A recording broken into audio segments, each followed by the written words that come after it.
Hey my PL buddies, welcome back to Sangavi talks. இன்றைக்கி நம்ம சேனலில் இந்த கோப்ளின் ட்ராமாவோட நெக்ஸ்ட் எபிசோட் தான் பார்க்க போகிறோம். வீடியோக்குள்ளே போகிறதுக்கு முன்னாடி நீங்கள் இனி சங்கவி டாக்ஸை சப்ஸ்கிரைப் பண்ணலன்னா சப்ஸ்கிரைப் பண்ணி பெல் ஐக்கானை கிளிக் பண்ணிடுங்க. கூடவே இந்த வீடியோக்கு ஒரு லைக்கையும் போட்டுருங்க. அப்போ தான் இந்த வீடியோ நிறைய பேருக்கு போய் ரீச் ஆகும். இந்த எபிசோடோட ஸ்டார்டிங்கில் ஒரு வாய்ஸ் ஓவரில் முதல்ல நடந்த கதையை சொல்கிறாங்க. முதல்ல ஒரு அழகான கிராமம் இருந்துச்சு. அந்த கிராமத்தோட நுழைவாயிலாக ஒரு மலை தான் இருந்துச்சு. அந்த மலையில் இருந்த ஒரு கல்லை பற்றி தான் சொன்னாங்க. ஆக்சுவலாக அது சாதாரண கல் இல்லை, அது ஒரு டிவைன் ஸ்டோன். அந்த மலையை தாண்டி உள்ள கிராமத்துக்கு அந்த கல் தான் காப்பானாக இருந்துச்சு. கெட்ட நபர்கள் அந்த கல்லை தாண்டி அந்த கிராமத்துக்குள்ளே போக முடியாது. நல்ல நபர்கள் மட்டும்தான் உள்ளே போக முடியும். அந்த கல் எவ்வளோ சோதனை வந்தாலும் அது எல்லாத்தையுமே என்டியூர் பண்ணி அதே இடத்துல அந்த மக்களுக்கு ஒரு காப்பானாக இருந்திருக்கு. அதுக்கப்புறம்தான் அந்த கல் ஒரு மனுஷனா மாதிரி இருக்குது. அந்த கல்லோட பேர் தான் கில்டால். ஸோ இந்த கில்டாலை பற்றி ஒரு நாள் பிஹியோங்க்கு விஷயம் தெரிஞ்சிருக்கு. அதுக்கப்புறம் பிஹியோங் தான் கில்டாலை போய் அப்ரோச் பண்ணியிருக்கான். நீங்களும் என் கூட சேர்ந்து இந்த உலகத்தை காப்பாற்றுறதுல உறுதுணையாக இருப்பீங்களான்ட்டு. அதுக்கப்புறம் தான் கில்டான்னு ஒரு கோப்ளினாக மாறி இருப்பாங்க போல். ஸோ அவங்களோட இன்ட்ரடக்ஷன் காட்டிட்டு இந்த எபிசோடை ஸ்டார்ட் பண்ணுறாங்க. லாஸ்ட் எபிசோடில் கில்டால் போக்கு கிஸ் பண்ண போயிருப்பான்ல, அப்போ போக் ரெசிஸ்ட் பண்ணும்போது அவன் சொல்லியிருப்பான், எதுவுமே ஃப்ரீயாக கிடச்சிடாது, நீ பண்ணுறதுக்கெல்லாம் உன்னோட பாடியை வச்சு ரீபே பண்ணுன்னு சொல்லியிருப்பான். ஆனால் போக் அதுக்கு அனுமதிக்காத போது கூட கில்டால் அவனை கிஸ் பண்ணுற போகிற மாதிரி காட்டுறாங்க. இப்போ அப்படியே மார்னிங் காட்டினாங்கன்னா அலாரசத்தை கேட்குது.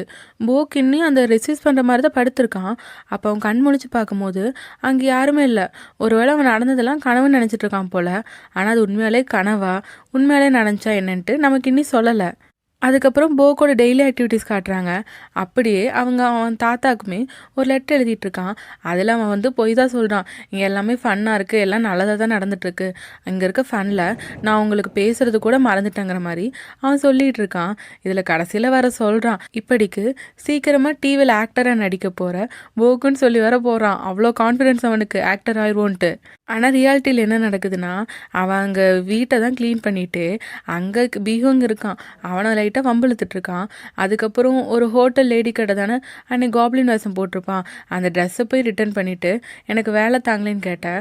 அந்த லேடி ஓகே சொல்லிவிட்டு அவனுக்கு வேலையெல்லாம் கற்று தந்துட்டுருக்காங்க. சரிப்பா, நீ என்ன ஆக்டர் ஆகிறதுக்கு தான் இங்கே வந்தியான்னு கேட்க இவன் ரொம்ப சந்தோஷமாக கேட்குறான். ஆமாங்க, என்னை பார்த்தா ஆக்டராட்ட தெரியுதா, அதனால தான் கண்டுபிடிச்சிட்டிங்களான்னு கேட்க அவங்க சொல்கிறாங்க, அதெல்லாம் இல்லைப்பா, இங்கே பக்கத்தில் நிறைய ஏஜென்சி இருக்குது, நிறையா பேர் இங்கே ஆக்டராக தான் வருவாங்க, அதை வச்சு கேட்டேன்னு சொல்லிட்டு அவனுக்கு நோஸ் கட் பண்ணிடுறாங்க. இவனும் சரி சரின்னு அமைதியாயிட்டான். வீட்டுக்கு வந்தால் இந்த பிஹோங் வேற அவனை லைட்டாக வேலை வாங்கிட்டு இருக்கான். அதுக்கப்புறம் பிஹோங் குடித்ததில் லெஃப்ட் ஓவர் கொஞ்சம் காஃபி இருக்கும். அதை அவன் குடிக்கும்போது ரொம்ப கசப்பாக இருக்குது. என்னடா இருக்குது இப்படி இருக்குன்னு யோசிக்க அப்போ கரெக்டாக கில்டால் வரும்போது இவன் அப்படியே விழுற மாதிரி போயிட்டான். ஆனால் கில்டால் பிடிச்சிக்கிறான். அப்புறம் கில்டால் என்னது இதுன்னு கேட்க இவன் சொல்கிறான், இது மீதமாக இருந்த காஃபி தான், நான் புதுசாலாம் போடலன்ட்டு. ஆனால் கில்டால் என்ன பண்ணுறான்னா அவனுக்கு புதுசாகவே சூப்பராக ஒரு காஃபி போட்டு தரான். அப்போ இவனும் குடிச்சிட்டு சொல்கிறான் இது நல்லா இருக்குன்ட்டு. அப்போ கில்டால் கேட்குறான், நீ எதுக்கு அப்படி பண்ண, எதுக்கு மீதமானதெல்லாம் குடிக்கிறேன்ட்டு.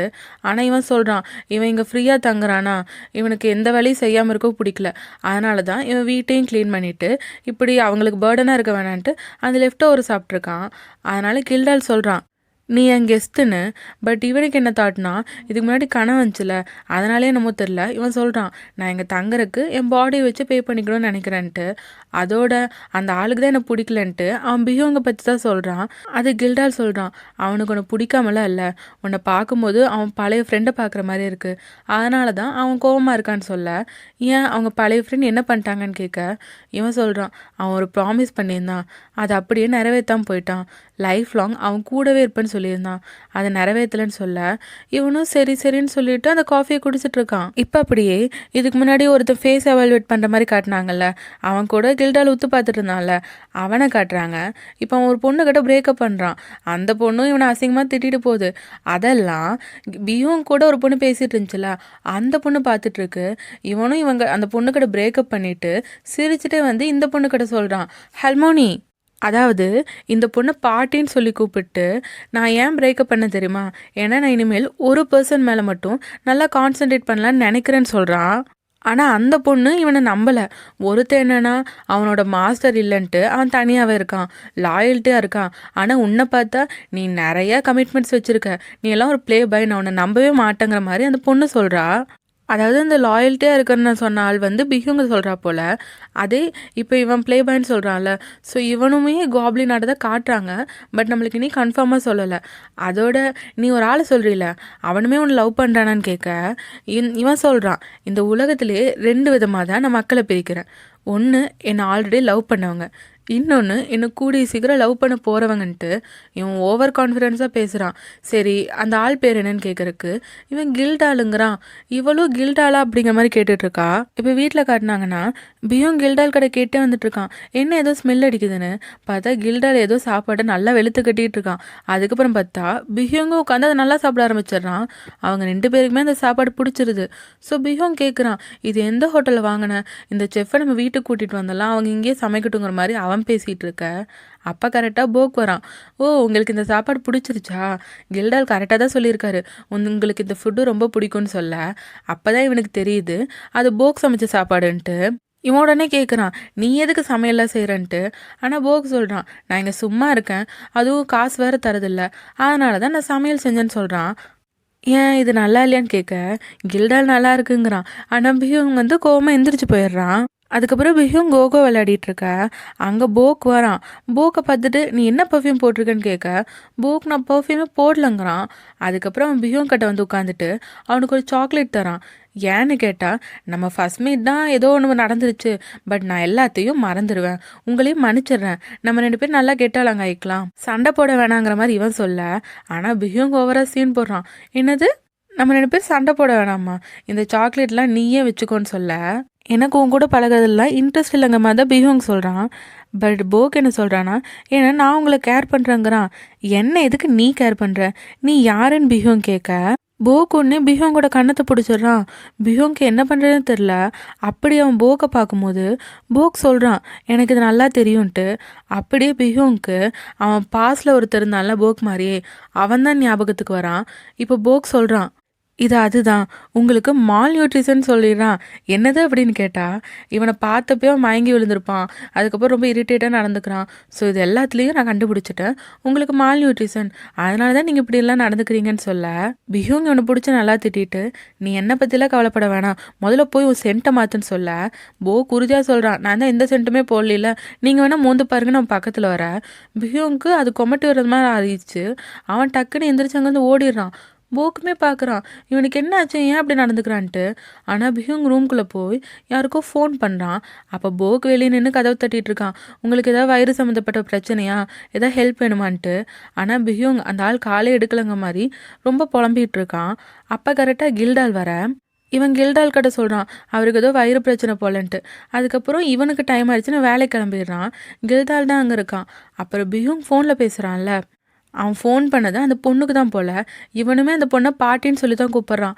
இப்படி சொல்கிறான், ஒரு ஆள் மேலே பூக்கள் நிறையா இருக்க மாதிரி வாசனை வருது, அது ஏன்னு எனக்கு புரியல, அவன் சாதாரண ஹியூமன் தானேன்னு சொல்ல.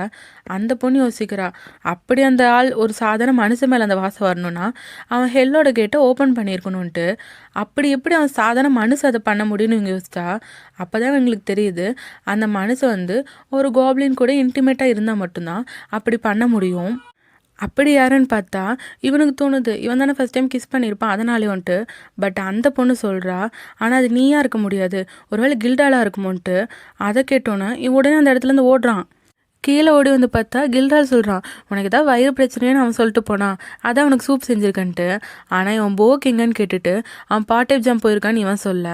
இவன் உடனே ஓடுறான். கில்டாலுக்குமே ஒன்றுமே புரியல.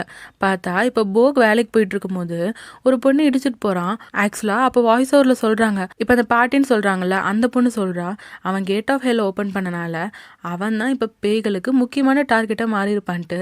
கரெக்டாக இவன் ஒரு பொண்ணு இடிச்சான்ல அந்த பொண்ணு பேய் தான். அந்த பொண்ணு இவனை பார்த்து சிரித்து ஏதோ டார்கெட் கிடைச்சது மாதிரி தான் சந்தோஷப்படுது. ஸோ அப்படி அதுக்கப்புறம் ரோட் கிராஸ் பண்ணுற இடத்துல போய் நிற்க, அவனுக்கு நடு ரோட்டில் அவங்க தாத்தா நின்றுட்டு இருக்க மாதிரி தெரியுது.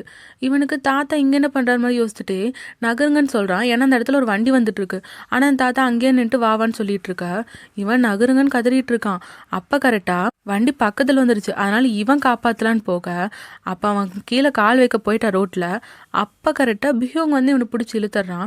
இவன் சொல்கிறான், என்னை விடு விடுன்ட்டு. ஆனால் பிஹியோங் இவனை விடவே இல்லை. நீ மூவ் பண்ணாத, மூவ் பண்ணா நீ இறந்துருவேன்னு சொல்ல, இவன் விடு விடுன்னு தான் சொல்லிட்டு இருக்கான். அப்போ போக்கோட பேக்ல ஒரு கீச்செயின் இருக்கும்ல, அதுவுமே கீழே விழுந்துருது. அதுக்கப்புறம் போக் அப்படியே திரும்பி பார்க்கும்போது தான் தெரியுது இவங்க தாத்தாவாட்ட அங்கே இருந்தது ஒரு சின்ன இல்யூஷன் மட்டும்தான்ட்டு. ஆனால் போக்குக்கு இங்கே நடக்குது சுத்தமாக புரியல. இதோட இந்த எபிசோட் முடியுது. இந்த எபிசோட் எப்படி இருந்துச்சுன்னு உங்கள் தாட்ஸை கமெண்ட்ஸில் சொல்லுங்கள். இந்த வீடியோ உங்களுக்கு பிடிச்சிருந்தா லைக் ஷேர் பண்ணி சப்போர்ட் பண்ணுங்கள். சங்கவி டாக்ஸை சப்ஸ்கிரைப் பண்ணி பெல் ஐக்கானை கிளிக் பண்ணிடுங்க. மீண்டும் அடுத்த வீடியோவில் சந்திப்போம்.